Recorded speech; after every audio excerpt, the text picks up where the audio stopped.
I never forgot your face.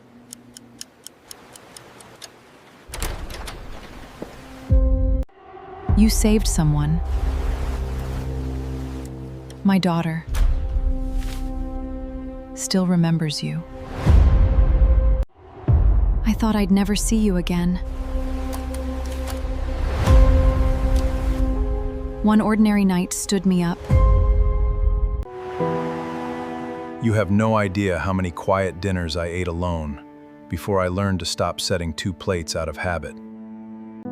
I used to wonder if I'd ever get to thank the man I never got the chance to thank. And now, watching him try to hide how nervous he is across this booth, I don't know whether to laugh or cry. My name is Caleb Reyes. I'm 41, and I've been a firefighter for 16 years, and then going home to a quiet apartment where the only thing waiting for me is a dog who doesn't ask how my day was. 16 years of pulling people out of the worst moments they'll ever live through, and then driving home alone in a truck older than some of my coworkers. People think a man who runs into burning buildings must have his life together. He doesn't. I've missed birthdays, holidays, and every relationship I've started because the job doesn't leave much of me behind for anyone else. My sister Dana had been telling me for 2 years that I was going to end up old and alone in that apartment with nobody but the dog to notice, and she was probably right. So when she said she'd set me up with a guy from her gym and told me if I canceled, she'd never speak to me again, I put on the one collared shirt I own that isn't work issued and drove to a diner off Route 9 to meet a man named Peter. Before I tell you what happened next, if you're someone who's spent your whole life showing up for other people, keep watching and quietly started believing nobody's ever going to show up for you. Stay with me tonight. This one's for you. And if you feel this story land somewhere in your chest, subscribe to Hidden Truths and Hearts, because we tell the stories about the people who carry everyone else and what happens the night somebody finally carries them back. He was 15 minutes late, and I told myself it was traffic. He was 30 minutes late, and I told myself he was parking. By the time it hit 45 minutes, I'd stopped watching the door, because watching the door and it not being him had started to feel like its own small failure. Over and over. The waitress at the diner had already come by twice, and the second time I just said I was still waiting, in the smaller voice you use when you already know. At 50 minutes, I reached for my wallet to pay for the coffee I'd barely touched and go home to my dog, who at least never stood me up. That's when a woman slid into the booth across from me.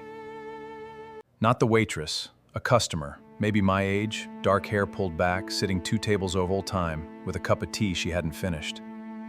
She looked at me for a long second, like she was checking something against a memory. And then she said, "I'm sorry. I know this is strange, but I've been sitting there for 20 minutes trying to work up the nerve to come over here. Can I tell you something?" I figured she'd watched a grown man get stood up and felt sorry for him, and I braced for the pity, which somehow stings worse than being alone. But that wasn't it. She kept looking at my face like she was reading something. Then she said, "You don't recognize me, and there's no reason you would. But 7 years ago, you carried my daughter out of a burning house, and I have wanted to say thank you to your face for 7 years, and I am not going to waste the chance, because some man never showed up for you tonight." Her name was Priya. 7 years ago, she told me she'd been a single mother with a 4-year-old daughter named Anna, living on the second floor of a duplex. She said the smoke alarms went off, and she grabbed Anna and got to the top of the stairs, and the stairwell was already gone, swallowed in black smoke she couldn't see 3 feet into. She remembered screaming until her voice gave out, standing at a window with her daughter, believing they were both going to die in that room. I remembered it before she'd even finished the sentence. A ladder truck, a second-floor window, a mother holding a child so tightly paramedics had to gently pry her fingers apart afterward. I remembered climbing that ladder and finding a woman who'd gone past screaming into something worse. The kind of stillness that means a person has already started saying goodbye. One calm voice.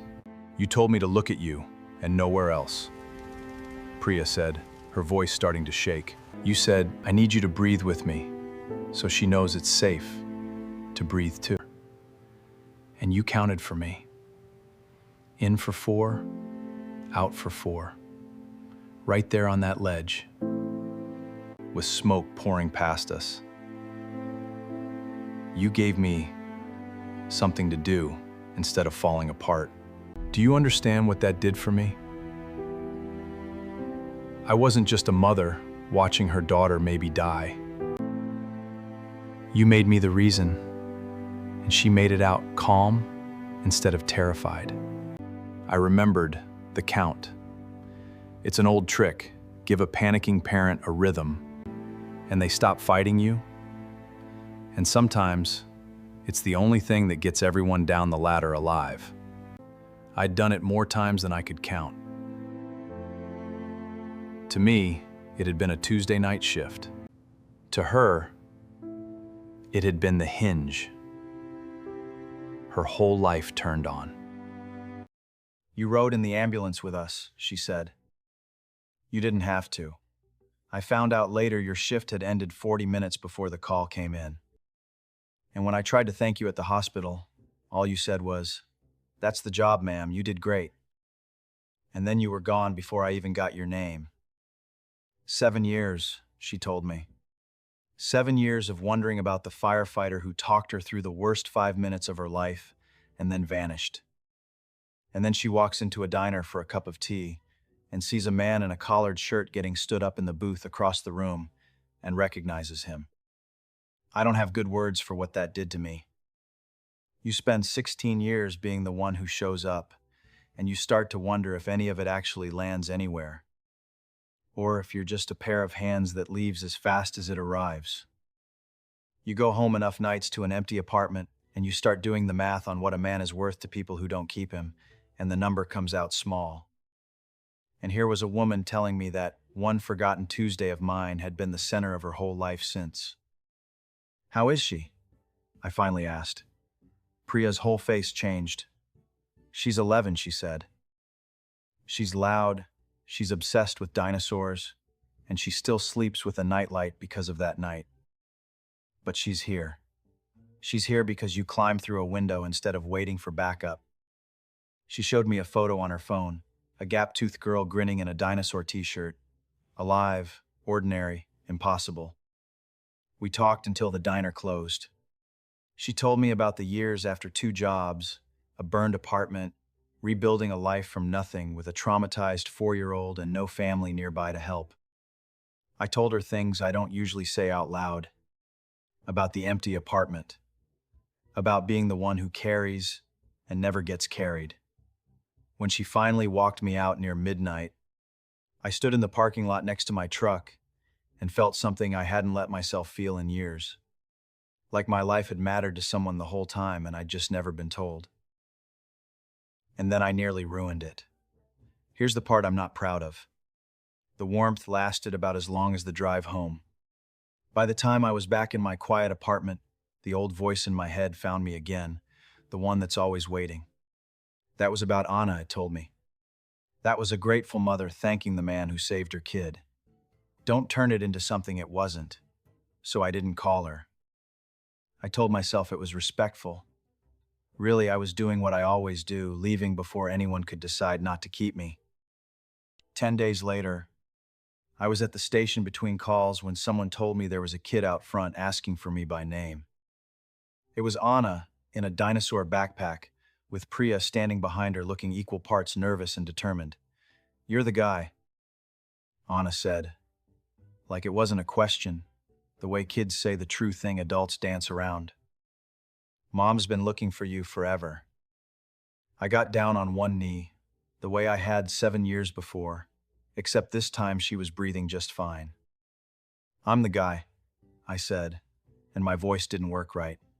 She stuck out her hand, very serious, and said, "Thank you for not letting me die. I have carried people out of fires. I have told families the worst news of their lives. None of it undid me the way that handshake did."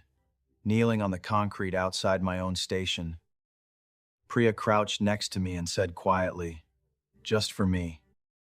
You didn't call. I figured you'd talked yourself into some reason why you shouldn't.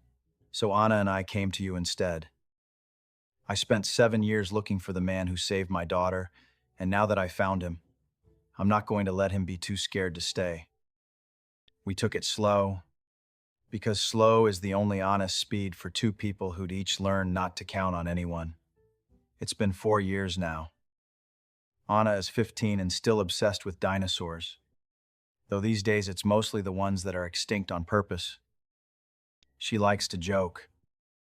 Priya and I got married in that same diner after hours, with Anna as my best. Whatever the word is for an 11-year-old best man in a dress she picked herself. I still run calls. Somebody has to. But there's a light on now, when I get home, and a kid who needs help with algebra, and a woman who saved my life as surely as I once saved her daughter's, just slower, over a longer night. I keep that count in my chest for everything now. In for 4, out for 4. For Anna before a test, for Priya on a long shift, for the ordinary panics of an ordinary good life. People ask what I did to deserve it. The truth is, I didn't do anything on purpose.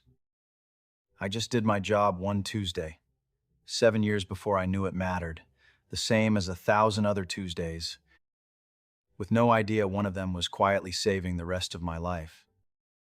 We go through our lives so sure the good we do disappears the moment it leaves our hands, that we're just the steady background of everyone else's story, never the one who gets chosen.